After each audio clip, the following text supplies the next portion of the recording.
I'm Justin Nong, 24, and I'm representing the Philippines. Pasok sa top 6 ang pambato ng Pilipinas na si Justin Ong sa Mr. International na Thailand brand.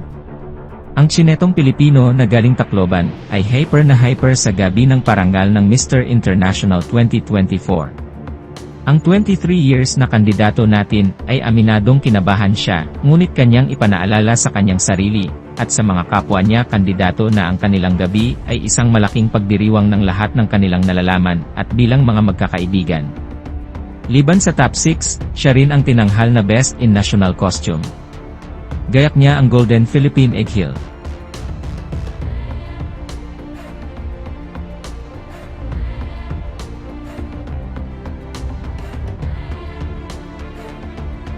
Nag-umpisa sa buhay pageant si Justin sa edad na 14 sa Katbalogan.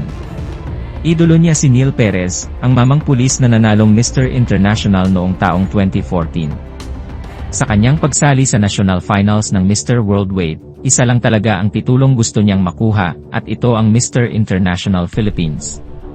At ito nga ay ipinagkaloob sa kanya. Maganda ang kwento ng buhay ni Justin. May dalawa siyang kapatid sa kanyang ina. May dalawa rin siyang kapatid sa kanyang ama.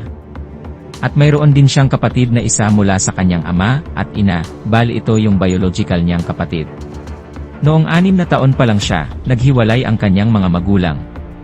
Kaya naman, dahil nakadepende lamang sila sa lolo niya na isang accountant, maagang namulat si Justin sa realidad ng buhay. Tumigil siya sa pag-aaral at nagtrabaho sa murang edad. Siya ay naging events coordinator staff. Ngunit pagdating ng pandemic ay natigil ang lahat at ito ay nakaapekto ng malaki sa kanyang trabaho, kaya naman siya ay nagpatato ng salitang padayon na isinulat sa alibata, na ang ibig sabihin ay magpatuloy. Pinasok niya ang mate business na kanyang tinawag na Barako Boy Tacloban. Ang kanyang ginawa ay mag-angkat ng mga baboy at iyon ang kanyang ibinibenta sa iba't ibang business establishments sa Tacloban. Ito rin ang nagbigay ng maraming opportunity sa kanya. Dahil sa magandang takbo ng buhay, siya na rin ang nagpaaral sa kanyang kapatid. Congratulations sa accomplishments mo, Justin. Salamat sa pagrepresent sa ating bansa. Ikinagagalak namin ang iyong tagumpay. Mabuhay ka!